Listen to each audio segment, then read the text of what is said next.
따라합니다. 주의 자녀들아.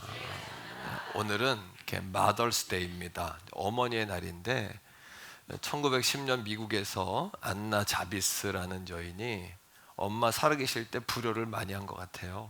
어머니 돌아가시고 어머니한테 너무 죄송하고 또 엄마가 많이 생각나는 거예요. 그래서 5월 초가 되면은 주일날 카네이션 꽃을 성도들에게 매해 나눠주면서 엄마를 생각하는 거예요. 예. 이 아름다운 전통이 선교사님들을 통해서 복음과 함께 우리나라로 들어왔어요. 참 좋은 거죠, 그죠? 그래서 우리나라도 초창기에는 어머니의 날로 정했어요. Mother's Day 이렇게 했는데 1955년 당시 대통령께서 우리나라의 5월 둘째 주를 어머니 날 Mother's Day로 선포했어요. 참 복음적인 나라예요, 그죠? 그 이후에 이제 어머니의 날 하니까 아버지들이 화가 난 거예요. 그래서 남자들이 또 잘 삐치잖아요, 그죠? 그러니까 남자들 위해서 우리 Father's Day다. 그래서 어버이 날이다. 이렇게 1974년 이렇게 정했고 한국 교회도 매해 5월 둘째 주를 어버이 날로 정했어요. 우리 세상적으로는 5월 8일이잖아요. 8일이지만 교회는 5월 둘째 주로 오늘을 어버이날로 정하는 겁니다. 그러니까 동양이나 서양이나 과거나 현재나 미래나 부모님과 어머니, 특히 어머니의 사랑에 관해서는 모두가 다 동의한다는 이야기예요. 고개를 끄덕이고. 근데 요즘 시대적인 흐름을 보면 그 부모 시대가 아니라 자녀 시대가 돼버렸죠. 과거에는 그래도 효가 중심이었고 또 그렇게 공경하는 사상들이 주를 이루었다면 이 시대는 요즘은 자녀들이 중심이 된 시대가 됐어요. 그런데 오늘날만 그런 게 아니라 과거에도 그랬던 것 같습니다. 명심보감이라는 책에 보니까 이런 글이 나와요. 어린 자식은 아무리 말이 많아도 듣기에는 늘 싫지 않고 어린아이들은 막 말할 때 부모들은 다 좋아한다는 거예요. 예. 또 부모가 어쩌다 한번 입을 열면 참견이 많다 한다. 부모님은 한마디만 해도 참견한다 그러고요. 예, 과거에도 그랬다는 거죠. 그대에게 권하노니 늙은이의 말씀을 공경하여 받들고 옳고 그름을 다투지 말라. 이렇게 한번 따라합니다. 늙은이의 말씀을 공경하여 받들고 다투지 말지니라. 예, 꼭 성경 말씀 같아요. 어른들의 말씀을 우리가 귀하게 공경하는 그 정신, 마음으로 받아야 된다라는 거죠. 오늘 성경에서도 에베소 6장에 에베소 교회를 개척한 바울도 그 교인들에게 한번 따라할까요? 주 안에서 너희 부모에게 순종하고 공경하라. 이렇게 가르쳐주고 있어요. 그렇다면 어버이 주일인 오늘 우리가 왜 부모님들을 그렇게 공경해야 하고 순종해야 할까? 따라합니다. Why? 왜입니다. 왜? 그리고 그 다음엔 how? 어떻게? 라는 거고요. 세 번째는 그러면 하나님께서 그런 자들에게 주시는 약속이 있거든요. 그 약속은 무엇일까? 여기까지 좀 말씀을 나눠보려고 합니다. 첫째는 왜라는 건데 부모님을 공경하는 그 마음은 하나님의 자녀와 백성들의 기본 도리예요. 이것이 기본 근본이에요. 이거를 근간이라 그러고 이거를 뿌리라 그러잖아요. 이게 흔들리면 부모님을 공경하는 것이 흔들리면 하나님도 바로 섬길 수 없다는 거예요. 그래서 계명이 10가지죠. 위에서부터 아래 하나님과 우리 관계를 따라합니다. 대신계명이에요. 5계명부터 10계명까지를 따라할까요? 대인계명. 사람과 사람과의 관계예요. 하나님과도 평안해야 하지만 사람과도 평안해야 우리 안에 샬롬이 이루어져요. 우리가 정말 힘든 것은 몸이 아프고 재정적인 어려움도 힘들지만 사람 때문에 힘든 건 너무너무 견딜 수가 없어요. 맞죠? 사람과 다투고 보기 싫은 사람이 있고 불편한 사람이 있다면 그 자리는 가고 싶지도 않고, 정말 그런 자리는 정말 더더욱 거부감이 생겨요. 예. 이것이 이제 관계 속에 임하는 샬롬인데, 그 가운데 이음 계명이 있어요. 하나님과 사람을 이어주는 계명. 이게 4계명, 5계명 되는 그 가운데 있는 5계명이에요. 그게 뭐냐면 따라합니다. 너희 부모를 공경하라. 예. 이거를 한 번 더요. 이음 계명. 다리를 이어준다는 거예요. 그리고 다른 계명 가운데에도 이 5번째 계명에는 하나님이 상을 주셔요. 내가 땅에서 잘 되고 장수한다. 이렇게 하나님 약속하셨어요. 또 우리가 부모님을 왜 공경하고 또 순종해야 되냐? Why? 두 번째는요. 따라합니다. 주 안에서, 주님 때문이다라는 거죠. 우리가 그리스도인이기 때문에 이런 뜻도 있고, 하나님의 나라 백성이라면 하나님의 말씀으로 사는 것이 하나님의 나라 백성이에요. 우리의 판단의 옳고 그름은 우리의 자신의 형편과 처지가 아니라 하나님의 말씀이 되어야 돼요. 하나님이 옳다 그러면 옳은 거예요. 하나님이 기쁘게 여기시면 그것이 기쁜 거예요. 내 상황과 판단이 기준이 되어서는 안 돼요. 예수님께서 바리새인들을 책망하세요. 왜냐하면 너희는 효도하라 그러면 고르반 한다 그래요. 고르반은 뭐냐면 하나님께 제물로 드렸습니다, 이런 뜻이에요. 자, 말씀 속에서 한번 읽어보겠습니다. 자, 마태복음 15장 4절로 6절인데요. 자, 다 같이 한번 읽습니다. 시작. 하나님이 이르셨으되 내 부모를 공경하라 하시고 또 내 아비나 어머니를 비방하는 자는 반드시 죽임을 당하리라. 하나님, 그죠? 이거 굉장히 강력한 복음이에요. 강력한 말씀이에요. 5절입니다. 너희는 이르되 누구든지 아버지에게나 어머니에게 말하기를 내가 부모님께 드려야 될 것을 누구에게 드렸어요? 하나님께 드림이 되었다고 하기만 하면. 6절입니다. 그 부모를 공경할 것이 없다 하여 너희의 전통으로 하나님의 말씀을 폐한다. 하나님 그들의 이중적인 것을 책망하셨어요. 제가 전도하다가 어떤 남성분을 만났는데 그분의 이야기를 듣고 내가 전도부터 한 게 아니라 사과부터 드렸어요. 그분에게. 그분 이야기를 들어보니 그분이 전라도에서 올라오신 분인데 어려서 올라와서 공장 생활하면서 자리를 잡았어요. 여동생이 중학교 때 올라온 거예요, 시골에서. 과거에는 오빠한테 맡기면은 뭐 돈 내고 있는 거 아니잖아요. 그렇게 중학교, 고등학교를 오빠네 집에서 나왔어요. 그리고 대학은 못 가고 이제 직장 생활 하다가 20대 후반에 결혼을 했어요. 15년가량을 그 집에서 먹고 자고 새언니 신세지고 오빠 신세지고 한 거예요. 시집 잘 가가지고 예수 믿고 권사님이 되는 날이에요. 오늘 우리 임직식처럼 권사님이 되는 날인데, 그 오빠가 그 교회를 방문했더니 그 목사님이 달려나오면서 그 오빠의 손을 잡고 그러더래요. 동생분이 훌륭하다고. 이번에 권사 취임하는데도 교회에다가 승합차를 한 대 드렸다고. 거기에 오빠가 현기증이 났다는 거예요. 그 이유가 뭘까요? 15년 가까이를 오빠네 집에 있었는데 새언니, 그 남자분 표현이에요. 새언니 양말 한 짝 사준 적이 없고 조카 과자 한 번 사준 적이 없고 오빠 생일 선물 한 번 한 적이 없다는 거예요. 그렇게 아끼고 그렇게 정말 꾸두새처럼 살았는데 자기 동생이니까 어려워서 그렇겠지, 또 잘 살면 됐지, 그렇게 마음을 다잡았는데 교회 가서 목사님이 승합차를 한 대 드렸다는 이야기에 자기가 현기증이 나서 자기는 예수 안 믿는다는 거예요. 제가 그분한테 뭐라 그랬냐면 사과했어요. 그 동생분이 잘못 믿는 것이고 교회가 잘못 가르쳤다. 하나님은 그런 분이 아니시다. 예. 여러분, 교회는 하고 또 교회는 열심히 하고 그런 얘기가 아니에요.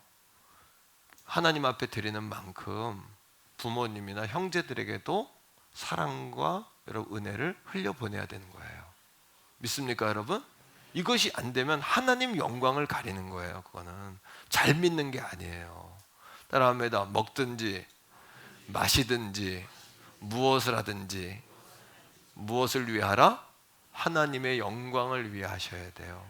하나님께서 영광 받으시도록. 아멘. 할렐루야. 하나님이 뭐 하셔야 된다? 영광 받으셔. 하나님이 기뻐하셔야 돼요. 제가 기도하다가 하나님 앞에 하나님이 종에게 늘 주시는 사인이 많이 있는데 그 가운데 하나님이 성령과 엇박자 내지 마라 이런 말씀을 한번 주셨어요.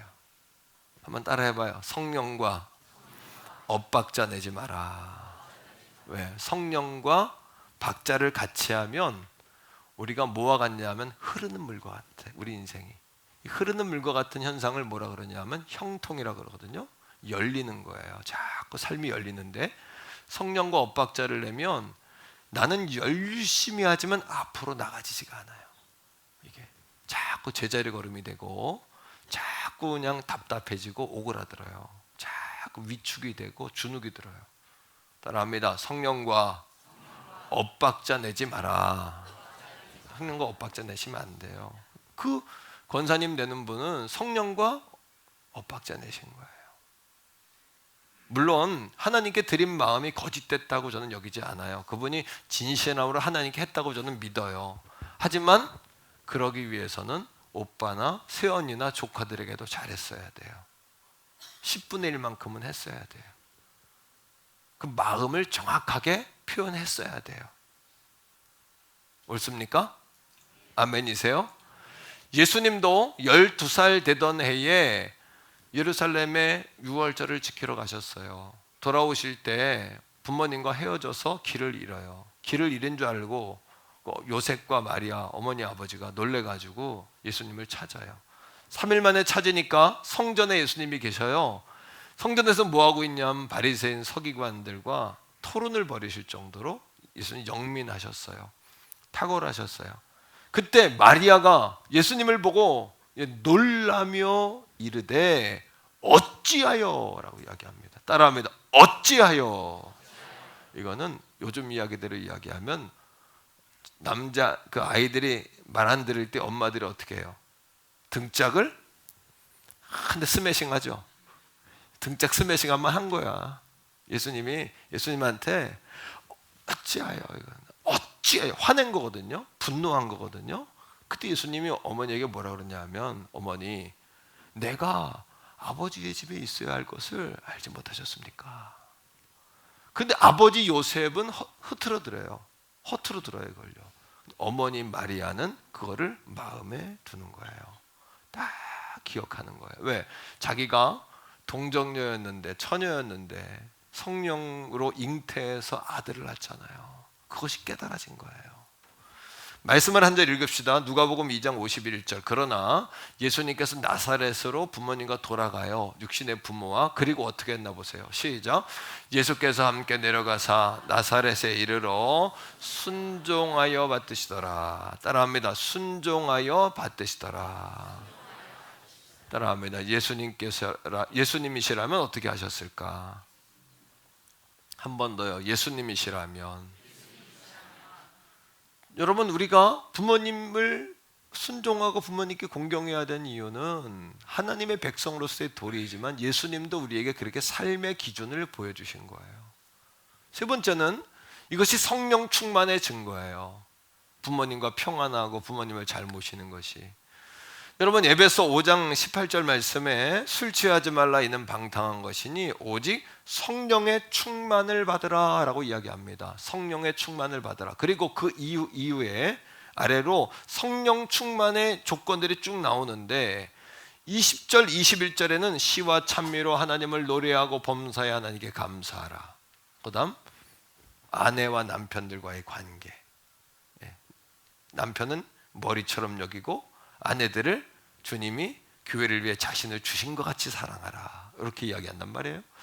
에베소로 넘어오면서 사랑과의 관계를 이야기하는데 1절부터 3절은 부모들아, 4절부터는 자녀들아, 5절부터는 종들아, 그 아랫말씀은 상전들아 라고 인간 관계의 평화 샬롬을 이야기해요. 그리고 10절부터 뭐라고 이야기하냐면 영적 전투에 관해서 이야기한단 말이에요. 성령 충만은 하나님과의 샬롬이고 이웃과의 샬롬이고, 이웃은 부모, 형제, 자녀, 그리고 제일 중요한 건 나와의 샬롬이에요. 자기 자신과의 샬롬. 그리고 영적 전투에서 승리라는 거예요.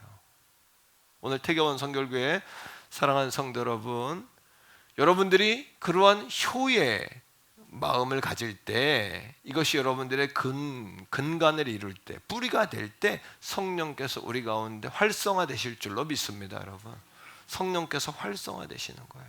성령께서 막 역사하시는 거예요. 이것이 될 때. 두 번째로 하우입니다. 그럼 어떻게 부모님을 효도할까요? 부모님께 순종하고 공경할 수 있을까요? 이것이 명령입니까? 선택입니까? 어떻게 생각하세요? 부모님께 순종하고 공경하라, 명령일까요? 선택일까요? 어떻게 하세요? 1절에 나오잖아요. 자, 1절부터 읽읍시다. 한 번 더 읽습니다. 시작. 자녀들아, 주 안에서 너희 부모에게 순종하라. 이것이 옳으니라. 순종이라는 단어는 행함을 내포하고 있는 이야기예요. 순종한다는 것은 행동한다는 이야기예요. 그래서 순종의 헬라어는 뭐냐 하면, 따라합시다. 휘포, 한 번 더요. 휘파쿠오. 휘파쿠오라는 단어인데, 이 단어는 두 가지 단어의 합성어예요. 뭐냐 하면, 휘파라는 단어는 휘포라는 단어의 뭐뭐 아래 있다, 이런 뜻이에요. 여러분들이 절대 여러분들이 그 밑으로 들어가지 아니하면 순종이 안 돼요. 내가 순종한다는 것은 내가 부모님보다 내 지점이 밑이다라는 거예요. 나는 따라합니다. 한번 따라해 보세요. 나는 부모님보다 아랫사람이다. 이게 휘포예요. 아랫사람이다. 낮추는 거예요. 자기를 낮추는 거. 절대 내가 높은 자리에 올라가면 그 말에 순종이 안 돼요. 또 휘포 따라합니다. 아쿠오. 아쿠오라는 단어는 뭐냐면 듣는다는 이야기예요. 듣는다. 내가 아랫사람이 되지 않으면 윗사람의 이야기가 안 들려요. 순종이라는 것은 내가 아랫사람이라는 것을 인정하는 거예요. 상대방이 나보다 높다는 것을 인정하는 거예요. 아멘이십니까?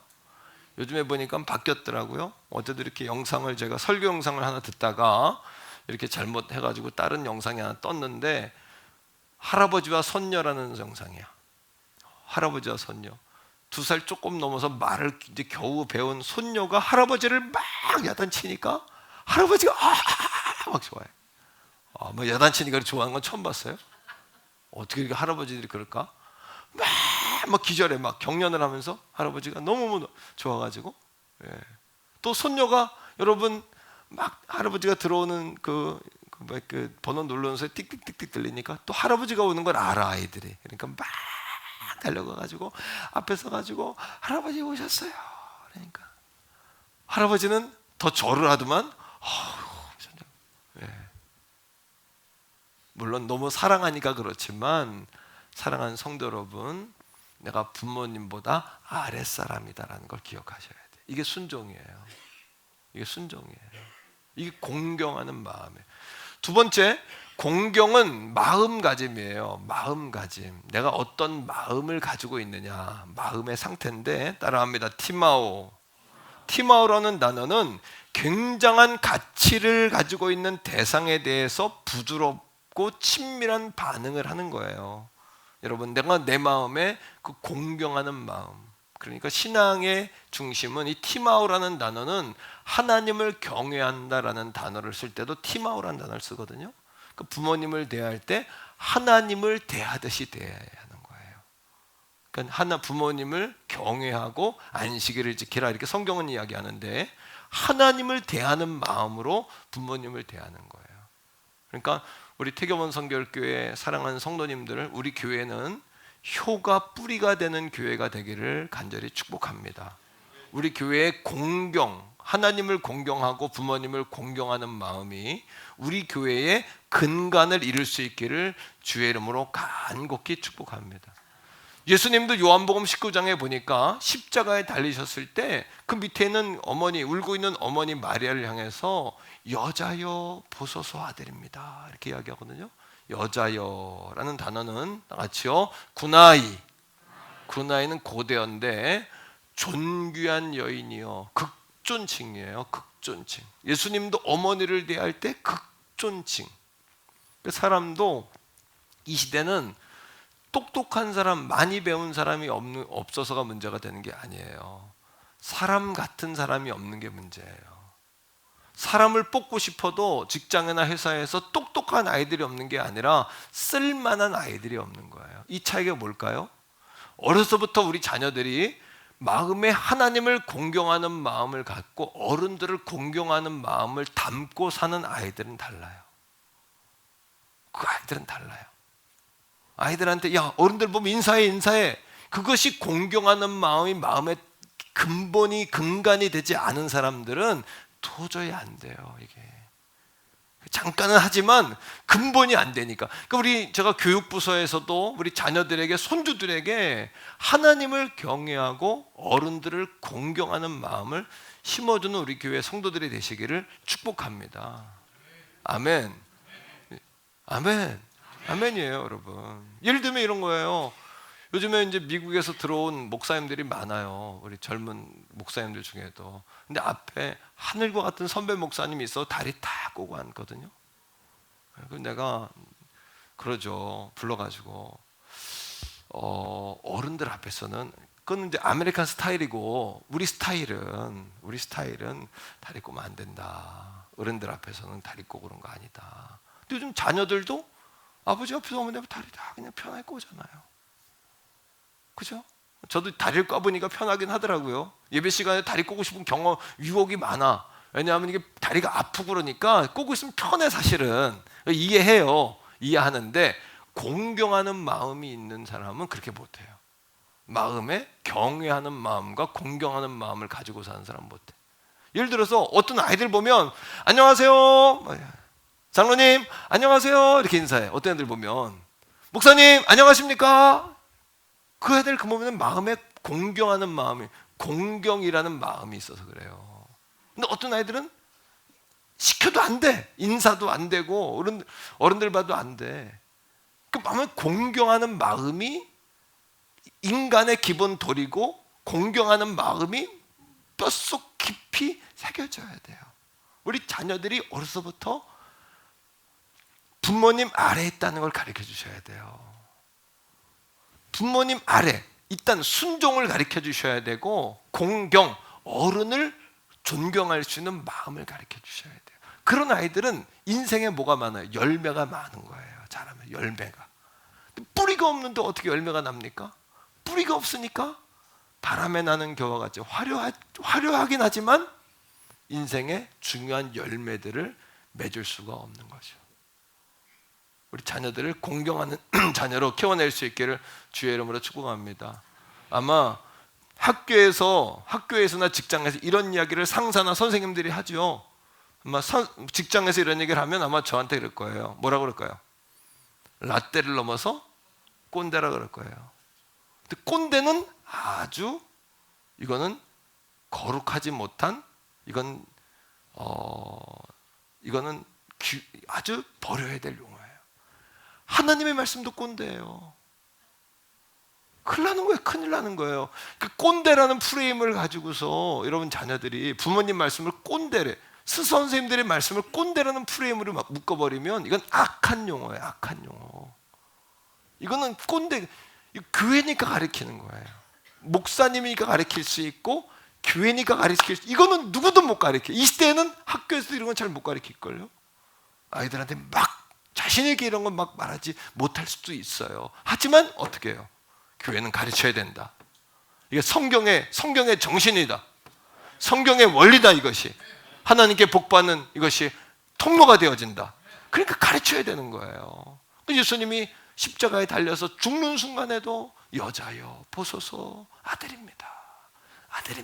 낮추고 어머니는 높이고, 이거를 반드시 가르쳐 주셔야 돼요. 따라합니다. 자녀는 부모 아래다. 이거를 안 가르치면, 어려서부터 이걸 모르면 순종이 안 돼요. 하지만 부모님들은 자녀들을 일관성 있게 대하고 존중하고 사랑해야죠. 이건 기본이죠. 공경. 순종이 안 되고 그 경외하는 마음이 없으면 아주 굉장히 따라합니다. 굉장한 가치를 지닌 대상이다. 부모님은 굉장한 가치를 지닌 대상으로 아이들이 가르칠 수 있다. 알도록 그걸 가르쳐 주셔야 되죠. 예수님이 십자가 죽으실 때 옆에 있는 제자에게 내 사랑하는 제자야, 내 어머니다, 이 한마디에 사도 요한이 여러분 그 어머니를 마리아를 모시고 평생 사셨죠. 어디에서? 에베소 교회에서. 12제자는 다 순교를 당했는데 12제자가 한 제자만 순교를 안 당했어요. 그게 누구냐면 세례 사도 요한이에요. 사도 요한은 예수님의 어머니를 끝까지 모셔야 되기 때문에 하나님이 안 데려가셨어요. 그리고 90세가 넘어서 반모섬으로 가서 거기서 하나님의 음성을 듣고 요한계시록을 쓰는 거룩한 성령의 사람으로 쓰임받는 거예요. 따라합니다. 하나님은 부모를 공경하고 하나님을 사랑하는 자를 축복하신다. 그러나 따라합니다. 주 안에서, 한 번 더, 주 안에서. 이 주 안에서라는 단어를 잘 기억하셔야 돼요. 여러분 초대교회에 교부들이 있는데 이 교부들은 제자들의 제자예요. 교부라 그러는데 이 교부들 가운데 골든 마우스라고 하는 설교의 최고의 설교자라고 불리는 크리소스톰이라는 분이 계세요. 이 크리소스톰이 뭐라 그러냐면 이 주 안에서라는 단어를 이렇게 해석했습니다. 그리스도인의 모든 삶의 기준은 주 안에서입니다. 주 안에서란 주님이 기뻐하시는 일이라면 이라는 의미죠. 그러하기에 아버지가 자녀에게 불신앙적인 삶의 관습과 불신앙을 강요한다면 그것 또한 주님이 기뻐하시는 방향으로 판단해야 합니다 라고 해석을 했어요. 성경에 어머니의 말씀에 주 안에서 반응해서 어머니의 말씀을 거역한 대표적인 여인이 나와요. 누굽니까? 룻이라는 여인이에요. 어머니가 말씀하셨지만 그걸 주 안에서 판단한 거예요. 그리고 어머니의 말씀을 거역해요. 그게 룻이라는 여인이에요. 자, 말씀을 통해 읽어보겠는데 룻기 1장 16, 17절인데 남편이 죽어요. 이방 땅에 나오미가 잘 살아보려고 갔는데 남편도 죽고 자식 다 죽어요. 막내 며느리였던 룻에게 고향으로 돌아가라 했더니 룻이 안 돌아갑니다 하면서 이렇게 어머니 말을 거역합니다. 시작. 룻이 이르되 내게 어머니를 떠나며 어머니를 따르지 말고 돌아가라. 강권하지 마옵소서. 어머니께서 가시는 곳에 나도 가고 어머니께서 곳에 나도 머물겠나이다. 어머니의 백성이 나의 백성이 되고 어머니 하나님이 나의 하나님이 되시리니. 내가 죽어도 어머니 안 떠납니다. 어머니 하나님이 내 하나님입니다. 어머니의 백성이 나의 백성입니다. 하나님은 효자를 축복하세요. 2절 3절 말씀 읽어볼까요? 자, 에베소 6장 2절 3절입니다. 에베소 6장 2절 3절이에요. 시작. 내 아버지와 어머니를 공경하라. 이것은 약속 있는 첫 계명. 공경, 마음으로 경외하고 존경하라는 거예요. 마음에서 나오는 거예요. 3절 읽어요. 이로써 내가 잘되고 땅에서 장수하리라. 여러분, 룻은 어머니의 말씀을 거역했지만 하나님의 뜻 가운데서 어머니의 말씀을 거역하고 어머니를 따라 베들레헴으로 같이 따라 들어갔어요. 따라 들어간 결과 어떻게 됐습니까? 그것이 진정한 효도가 됐어요. 그리고 절망적인 여인, 저주받은 여인에서 승리한 여인, 축복받은 여인이 되었어요. 예수님의 족보에 나오는 어머니가 되었고 거기에서 평생의 반려자인 보아스를 만나서 다윗 왕의 증조 할머니가 되셔요. 다윗 성경에서 약속한 대로 롯은 땅에서 장수하면서 그 영원한 생명을 누리고 지금까지도 우리 신앙의 후손들에게 정말 존경받는 어머니로 신앙의 모델로 칭송을 받는 거예요. 이것이 성경의 약속이 이루어진 것이에요. 태경원 성결교회 사랑하는 성도 여러분, 오늘 말씀이 1절이 자녀들아 이렇게 시작하죠. 그런데 4절 말씀으로 가면 아비들아 라고 이야기해요. 이게 무슨 뜻이냐 하면 지금 자녀인 내가 부모에게 하는 그대로 언젠간 내가 부모가 됐을 때 우리 자녀들이 그 발자국을 따라온다는 얘기입니다. 그리스도인들이요, 하나님의 자녀여 백성된 자들이요, 정말 부모님께 순종하고 공경하는 마음으로 대하셔서 여러분들의 마음에 샬롬이 임하기를 축복하고 자녀들에게 영적 거울이 되시기를 주의 이름으로 바랍니다. 이 시간에 우리 한번 같이 찬양하겠는데